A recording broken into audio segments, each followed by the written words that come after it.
마다가스카르 여행 1번지는 바오밥 거리가 있는 모룬다바입니다. 모룬다바에 숙소를 마련한 뒤에 바오밥 거리와 칭기 국립공원, 키린디 보호구역을 다녀오는 것이 정석이죠. 그러나 수도인 안타나나리보에서 모룬다바까지 가는 게 쉽지가 않습니다. 버스로 갈 수 있지만 최소한 18시간 걸리고요.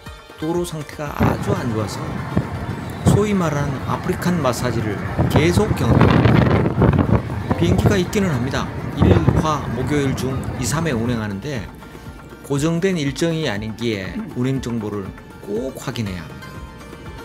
현지 항공사에서 항공권을 직접 사게 되었다면요, 기상 악화 등으로 운항이 취소될 때 환불받기 어렵다는 점도 꼭 알아야 됩니다. 마다가스카르 항공은요, 결항하기를 아주 밥 먹듯이 하고요, 결항에도 불구하고 환급해주지 않은 채 다음에 사용할 수 있는 탑승권을 제공하는데 우리한테 다음에 이용할 수 있는 탑승권이 무슨 소용이 있겠어요? 이렇듯 무책임하기로 아주 유명한 항공사입니다. 하지만 내 여행 일정의 일부분이었던 마다가스카르 항공은요, 안타나나리보를 정상적으로 떠났고 약 1시간 10분 만에 모룬다바 공항에 도착했습니다. 그리고 모룬다바 일정 동안 호텔은 아고다를 통해서 하레나 빌라라는 곳을 예매했습니다. 하지만 뭔가 순조롭지가 않았는데요, 공항 픽업을 미리 부탁했음에도 아무런 답변이 없어서 아주 의아해했습니다. 그래서 미심쩍기는 해도 청사 출구에 나오니까 내 이름을 기록한 팻말을 들고 있는 청년이 보였고요. 그제서야 안심했습니다. 그리고 청년이 준비한 정말 걸레 수준의 승합차에 올랐습니다.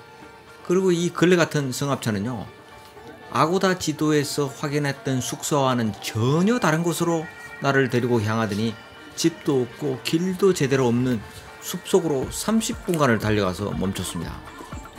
내가 예약한 숙소 위치는 이곳이 아니었어요. 중심가에서 아주 가까운 곳이었습니다. 무작정 내리라고 했기에 어쩔 수 없이 내렸으나 둘러봤는데 주변에 민가라고는 찾아볼 수 없는 황량한 숲속에 덩그러니 나홀로 서 있는 그런 집이었습니다. 시쳇말로 멘붕이었습니다. 아무도 없는 공간에 혼자 있어야 한다는 사실이 일단 무서웠습니다. 그리고 여기서 모룬다바 바다까지 가려면 7km인데요. 이거 어떻게 가야 할까? 거기에다가 스마트폰까지 터지지 않는 외진 곳인데 무슨 일이라도 생기면 어떻게 하지? 그런데 집주인은 무슨 배짱으로 이것을 공립숙소로 판매하고 있었다는 걸까? 나는 숙소를 안내한 스텝에게 아고다 지도를 보여주며 표시된 위치가 분명하게 중심가 인근임을 보여주었습니다. 그리고 현 위치는 지도에 표시한 곳과는 3.5km 떨어진 곳임을 알려주었습니다. 이 스텝은 영어를 한마디도 할 줄 몰랐어요. 그래서 이 짧은 대화를 이어가는데 정말 속이 터지는 줄 알았습니다. 나는 이곳에 머무를 수 없다면서 체크인을 거부했더니 프랑스 파리에 살고 있다는 숙소 주인이 내게 전화를 걸어왔습니다. 대뜸 중국어로 이야기를 건네왔기에 나는 한국 사람임을 밝히면서 이곳에서 머무를 수 없다, 체크인 하지 않겠다는 의사를 밝혔더니 이 주인은 최선을 다해서 불편함을 주지 않겠으니 머물러달라면서 한참 동안 나를 설득하려고 했습니다. 나는 동의할 수가 없었어요. 왜냐하면 이곳에서는 식사, 이동, 통신 등 해결되는 것이 아무것도 없었기 때문입니다. 체크인을 거부하고 다시 걸레 같은 승합차를 타고 중심가로 향했습니다. 불행은 꼬리를 물고 찾아오는 법이죠. 여행자들 사이에 인기 있는 셀렉트 호텔을 찾아갔습니다.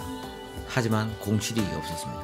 인터넷 숙박 공유 사이트를 폭풍 검색하여 모룬다바 바닷가에 평소 가격보다 할인하는 호텔을 찾았고 무조건 그곳으로 달려갔습니다.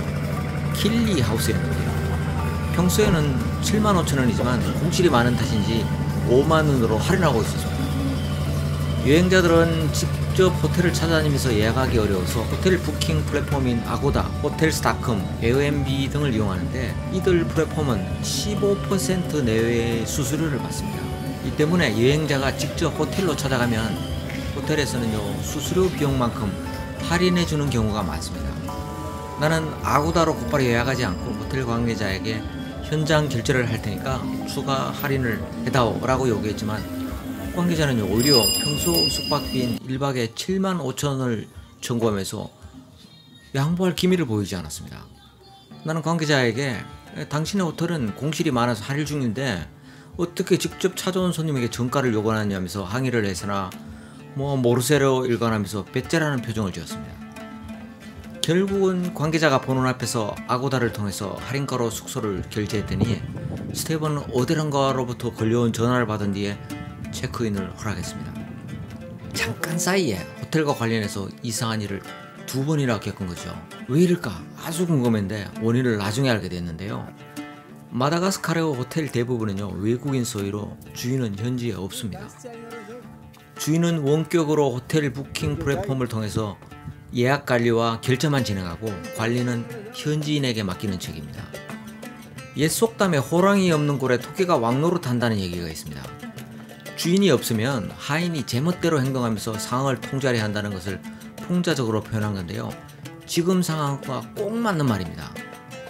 주인의 수입과는 무관한 종업원이 객실을 하나라도 더 팔겠다는 의지가 있을 리 만무할 뿐만 아니라 객실이 더 팔리면 팔릴수록 일거리만 많아지기 때문에 한마디로 싫은 거죠. 우여곡절 끝에 머물렀던 숙소였지만 컨디션은 아주 최고였습니다. 마다가스카르는 수력발전소 10곳, 디젤 엔진을 이용하는 발전소 5곳, 태양광 발전소 5곳을 통해서 전기를 생산하고 있고요. 그럼에도 불구하고 수요를 충당하지 못해서 하루 서너 시간 정도 순환 정전이 발생할 뿐만 아니라 수시로 정전되는 등 전기 사정이 극도로 좋지 않습니다. 수력과 태양광 발전을 통해서 확보하는 전기는요 18%에 불과하고 나머지는 디젤 발전에 의존하기 때문에 전기요금은 우리나라보다 조금 비쌉니다. 1인당 국민소득이 35,000달러가 넘는 우리나라에서야 전기요금 무서워서 에어컨이나 냉장고를 사용하지 못하는 경우는 거의 없겠지만 국민소득 600달러 미만인 마다가스카르에서 에어컨이나 냉장고를 사용하고 우리나라보다 비싼 전기료를 감당하는 것은 엄두가 나지 않는 일입니다.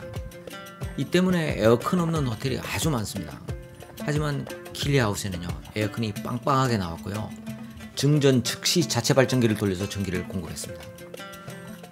아프리카 여행 중 처음으로 문명의 시원함을 즐길 수 있었습니다. 모론다바 여행자 거리는요 바닷가에 있습니다. 이곳에 유명한 식당들이 집중적으로 포진해 있는데요. 내가 다녀온 몇 곳을 잠깐 소개해 보겠습니다. 먼저 해산물로 유명한 르꼬레일이라는 곳을 다녀왔는데요. 모론다바를 찾는 한국인 중 거의 대부분이 찾는 식당입니다. 나는 해산물이 풍부한 파스타를 주문했는데요. 영상으로 보이는 파스타입니다. 새우가 엄청나게 커 보이지 않아요? 맛도 정말 좋습니다. 파스타 3만 아리아리, 맥주 7천 아리아리로 우리나라 돈으로 12,000원 정도면 충분합니다. 이곳에서 전쟁 중인 우크라이나에서 여행 왔다는 중년 아주머니와 아저씨들을 만났는데요. 얼큰하게 술이 취해 있더라고요. 이상하죠. 전쟁 중임에도 해외여행을 다니나봐요. 하지만 이날 저녁 저는요 화장실에 여러 번 다녀왔습니다.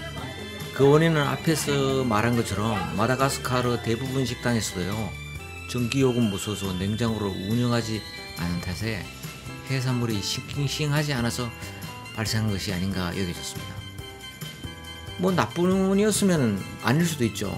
근데 그렇지 않았어요. 여행지에서 만난 한국인 대부분이 이곳에서 식사를 하고 난 다음에 배탈을 경험했다는 이야기를 들었습니다. 모론다바 해변에는요 인공 바닐라 향으로 맛을 낸 아이스크림이 아니라 마다가스카르 특산품인 진짜 바닐라 비누로 만든 아이스크림을 판매한 곳으로 알려진 블루소레일이라는 곳이 있습니다. 나도 이곳에서 아이스크림 먹어봤습니다. 하지만 바닐라 씨앗을 느낄 수 있다면서 호평일색이었던 아이스크림이요 우리 동네 편의점에서 흔하게 살 수 있는 아이스크림보다 뭐가 좋았는지 알 수 없었습니다. 그냥 경험삼아 먹어본 곳에 만족했습니다.